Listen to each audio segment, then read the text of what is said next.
নমস্কাৰ, মোৰ ইউটিউব চেনেললৈ সকলোকে স্বাগতম জনাইছোঁ। আজি আমি নৱমমান শ্ৰেণীৰ বৃত্ত চেপ্টাৰটোৰ কেইটামান MCQ আলোচনা কৰিম। চোৱা, প্ৰথমটো কৈছে অৰ্ধবৃত্তস্থ কোণৰ মাপ কিমান সুধিছে। অৰ্ধবৃত্তস্থ কোণ কাক কয় জানানে? এটা বৃত্ত যদি আমি আঁকো, সেই বৃত্তটোৰ এডাল ব্যাস, সেই ব্যাসডালৰ ওপৰত যিটো কোণ থাকে তাকে অৰ্ধবৃত্তস্থ বুলি ক'ব। তো অৰ্ধবৃত্তস্থ কোণ, আৰু অৰ্ধবৃত্তস্থ কোণ সদায় এক সমকোণ, মানে 90 ডিগ্ৰী। ব্যাসডালৰ ওপৰত তুমি যিমানখিনি কোণ আঁকিবা গোটেইখিনি সদায় 90 ডিগ্ৰী হ'ব। তো অৰ্ধবৃত্তস্থ কোণৰ মাপ 90 ডিগ্ৰী। তাৰপিছতে অৰ্ধবৃত্তস্থ কোণৰ লগত সম্পৰ্কিত আৰু এটা প্ৰশ্ন আছে। এইটো কাষৰ চিত্ৰত AOB এডাল ব্যাস আৰু AC লগত BC সমান, এডাল AC লগত BC সমান, তেন্তে CAB ৰ মান কিমান? CAB এই কোণটোৰ মাপ কিমান সুধিছে। এতিয়া মই কৈছিলোঁ আগৰ প্ৰশ্নটোত যে অৰ্ধবৃত্তস্থ কোণ এক সমকোণ, মানে ব্যাসৰ ওপৰত যিটো কোণ থাকে সেইটো সদায় 90 ডিগ্ৰী হয়। ইয়াৰ ওপৰতো 90 ডিগ্ৰী কোণ। তাৰপিছতে তোমালোকৰ এটা বস্তু জানা, ত্ৰিভুজৰ এটা ধৰ্ম আছে, যদি দুডাল সমান বাহু হয় তেন্তে তাৰ বিপৰীত কোণকেইটা সমান হয়। ইয়াৰ সন্মুখত যিটো কোণ থাকিব, ইয়াৰ সন্মুখত যিটো কোণ থাকিব, এইটো সমান হ'ব। এইটো x, এইটো x। মানে ত্ৰিভুজৰ যদি আকৌ আমি তিনিটা কোণৰ সমষ্টি 180 ডিগ্ৰী এপ্লাই কৰি দিওঁ, মানে 90 ডিগ্ৰী যোগ x যোগ x 180 ডিগ্ৰী, মানে 90 ডিগ্ৰী যোগ দুটা x ৰ মান 180 ডিগ্ৰী হ'ব। মানে দুটা x ৰ মান কিমান হ'ব? 90 যদি ইফালে গুচি যায় বিয়োগ হ'ব, 180 পৰা 90 গুচি গ'লে 90, আৰু দুইটো ইফালে পূৰণ হৈ আছে, ইফালে গ'লে হৰণ, 2 90 গুণ কৰিলে 45 ডিগ্ৰী। x মান 45। CAB মান সুধিছিলে, CAB x মান 45। আৰু তেনেকুৱা আছে নেকি? নাই। এইটো কৈছে চক্ৰীয় চতুৰ্ভুজ হ'লে, ABCD এটা চক্ৰীয় চতুৰ্ভুজ। চক্ৰীয় চতুৰ্ভুজ কাক বোলে ন? এটা বৃত্ত যদি থাকে, বৃত্তত যদি তুমি যিকোনো 4টা বিন্দু লোৱা, এটা বিন্দু এইটো ল'লো A, এটা এইটো ল'লো B, এটা এইটো ল'লো C, এটা ল'লো D, এই 4টা বিন্দু সংযোগ কৰি দিয়াচোন, কি পালা? এটা চতুৰ্ভুজ পালা। এই চতুৰ্ভুজ 4টাকে চক্ৰীয় চতুৰ্ভুজ বুলি কয়। এটা বৃত্তৰ 4টা বিন্দু থাকিব পৰা চতুৰ্ভুজটোকে চক্ৰীয় চতুৰ্ভুজ বুলি কোৱা হয়। এতিয়া ইয়াৰ B 150 ডিগ্ৰী। এতিয়া চক্ৰীয় চতুৰ্ভুজৰ এটা ধৰ্ম আছে, ইয়াৰ বিপৰীত কোণবোৰৰ সমষ্টি 180 ডিগ্ৰী। এই B লগত যদি D যোগ কৰা 180 ডিগ্ৰী পাবা, আকৌ A লগত যদি C যোগ কৰা 180 ডিগ্ৰী পাবা। মানে বিপৰীত কোণবোৰ B লগত D 180 ডিগ্ৰী, C লগত A 180 ডিগ্ৰী।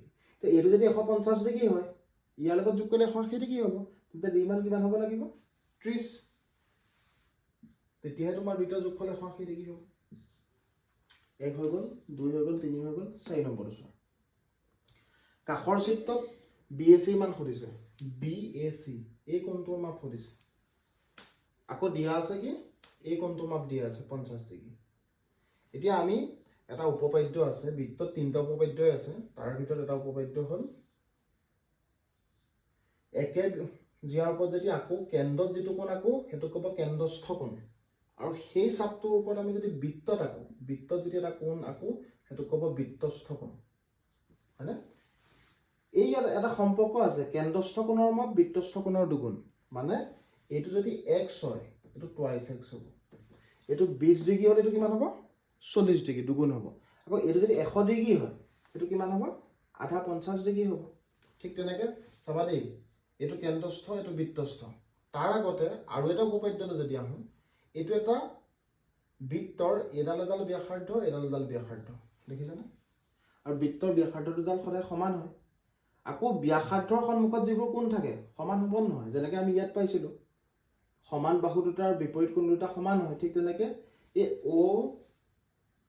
OBC এই ত্ৰিভুজটোৰ এই দুডাল যদি সমান বাহু হয়, সমান বাহু কেলে হ'ব? ব্যাসাৰ্ধবোৰ সমান, তেন্তে কোণকেইটাও সমান।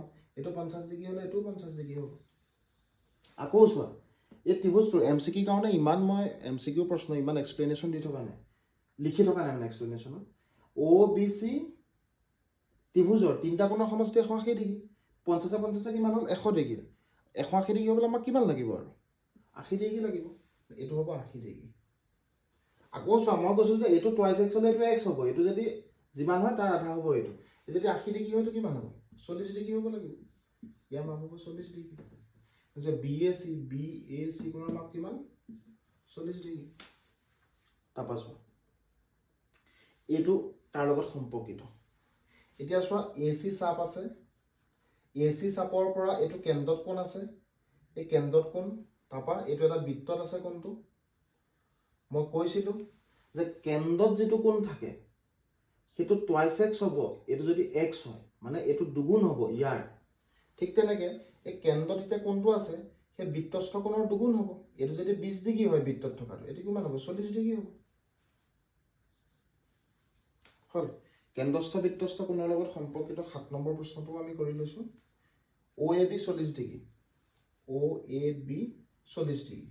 ঠিক একেচাতে আমি কৰি লওঁচোন নহয়, মই যে ইয়াত যে কৈছিলোঁ এইডাল ব্যাসাৰ্ধ এইডালো ব্যাসাৰ্ধ সমান, এইটো 40 ডিগ্ৰী হ'লে সেইকাৰণে এইটো হ'ব 40 ডিগ্ৰী।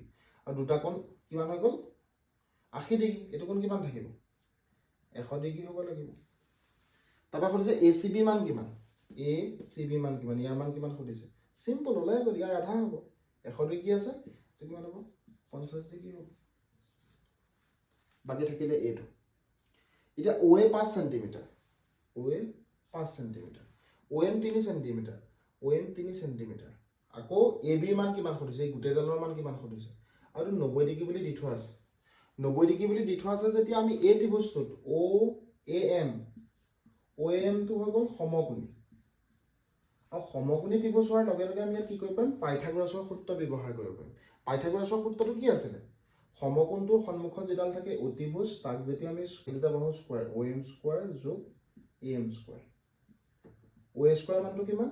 5 স্কোৱাৰ, OM মানটো কিমান? 3, AM টো থাকিব 5 স্কোৱাৰ মান 25, 3 স্কোৱাৰ মানে 9, এইফালে লৈ আনে AM স্কোৱাৰ। 25 পৰা নগ'লে কিমান থাকিব? 16, AM স্কোৱাৰ। 16 মানে 4 স্কোৱাৰ, তেতিয়াহ'লে AM মান কিমান হ'ব? 4। ইয়াৰ পৰা M হৈ গ'ল 4।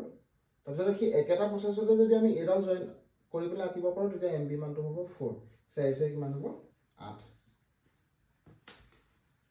এতিয়া কথাটো হ'ল এনেকুৱা ধৰণৰ প্ৰশ্নখিনি অহাৰ সম্ভাৱনীয়তা আছে। তোমালোকে খালি ভিডিঅ'টো চালে এটা কাম কৰিবা, বহী এখন লৈ ল'বা আৰু বহি লৈ পেলাই বস্তুখিনি টুকি যাবা। এনেই ভিডিঅ'টো চিনেমা চোৱাৰ আগতে চাই থ'লে মনত নৰয়, কিন্তু অংকৰ ক্ষেত্ৰত সেইটো বহুত ডাঙৰ কথা। আমি বহি আৰু পেন লৈ ভালদৰে তাক অধ্যয়ন কৰিবই লাগিব। এনেই ওপৰৰ পৰা চাই দিলে আমাৰ বেবেৰিবান খেলি মেলি হ'বগৈ। সকলোকে শুভেচ্ছা জনাইছোঁ। মোৰ ভিডিঅ'টো শেষলৈকে চোৱাৰ বাবে ধন্যবাদ জনালোঁ। তোমালোকে যদি ভাল লাগে চেনেলটো ছাবস্ক্ৰাইব কৰি দিবা, আৰু যদি আৰু এনেকুৱা ধৰণৰ ভিডিঅ' লাগে মোক জনাবা। ধন্যবাদ।